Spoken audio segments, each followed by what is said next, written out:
જિલ્લાના ખેડૂતો માટે રાહતના સમાચાર છે। સૌરાષ્ટ્રની જીવાદોરી સમાન સૌની યોજના હેઠળ હવે માળિયા હાટીના તાલુકાના દેવકા અને કાલિંદ્રી નદી વિસ્તારના 44 જેટલા ચેકડેમમાં નર્મદાનું પાણી પહોંચાડવાની દિશામાં મહત્વપૂર્ણ પગલું ભરાયું છે।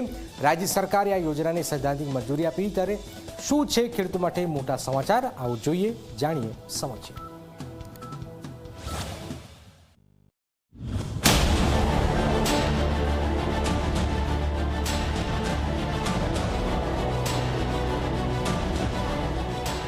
સૌની યોજના ફેઝ 3 લિંક 4B પેકેજ 7 હેઠળ જૂનાગઢ જિલ્લામાંથી પસાર થતી પાઇપલાઇનમાંથી દેવકા અને કાલિંદ્રી નદીના ચેકડેમોમાં પાણી પહોંચાડવાની યોજના તૈયાર કરવામાં આવી છે। અંદાજે 21 કરોડ 98 લાખ રૂપિયાના ખર્ચે અમલમાં આવનારી આ યોજના હેઠળ દેવકા નદીના 14 અને કાલિંદ્રી નદીના 30 એમ કુલ 44 જેટલા ચેકડેમ પાણીથી ભરાશે।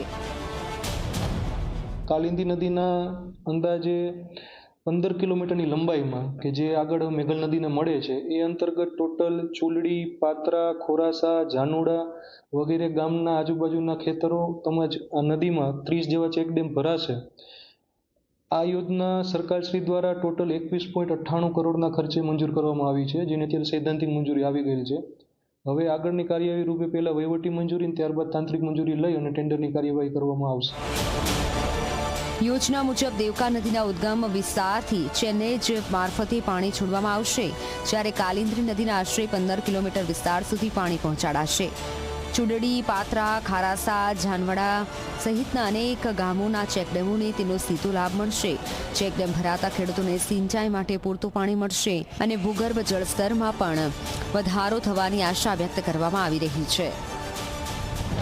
અમારી રજૂઆત 2012થી હતી કે અમારે લિંક 4માંથી અમારા જે દેવકા નદી ઉપર આવેલ લાસડી સિંચાઈ યોજના અને કાલિંદ્રી નદી કે જે ચુલડીથી ઉદ્ગમસ્થાન થાય છે તેને પાણીમાં વહેડાવો તો દરેક ચેકડેમો ભરાય છે અને છેક મેઘલ ટીઆર સુધી એનો ફાયદો મળે।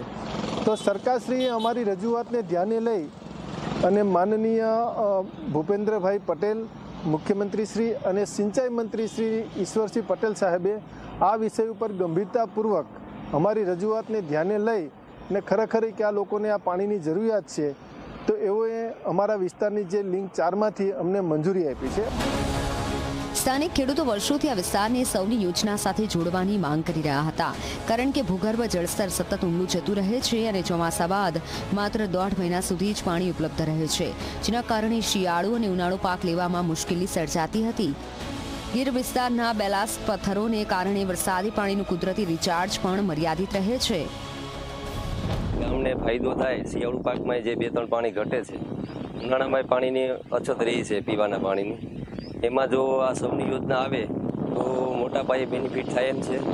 જંગલ ગામની દેવકા નદીમાં પાણી નખાય તો નીચવાસનું લાસડી નાની સિંચાઈ યોજના અને એનાથી આગળ ઘણા બધી વેરાવળ સુધીના ગામડાઓ છે એ આવરી લે છે, ઘણો બહોળો ફાયદો થાય એમ છે। હાલ આ યોજનાને સૈદ્ધાંતિક મંજૂરી મળી ચૂકી છે। હવે વહીવટી અને ટેકનિકલ મંજૂરી બાદ ટેન્ડર પ્રક્રિયા હાથ ધરાશે। યોજના સમયસર અમલમાં આવશે તો દેવકા અને કાલિંદ્રી નદી વિસ્તારના આશરે 40 જેટલા ગામોના ખેડૂતોને સિંચાઈ અને પીવાના પાણીની મોટી રાહત મળશે।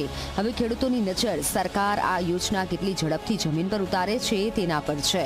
44 ચેકડેમ, 40 જેટલા ગામો અને હજારો ખેડૂતો માટે આશાનું નવું કિરણ।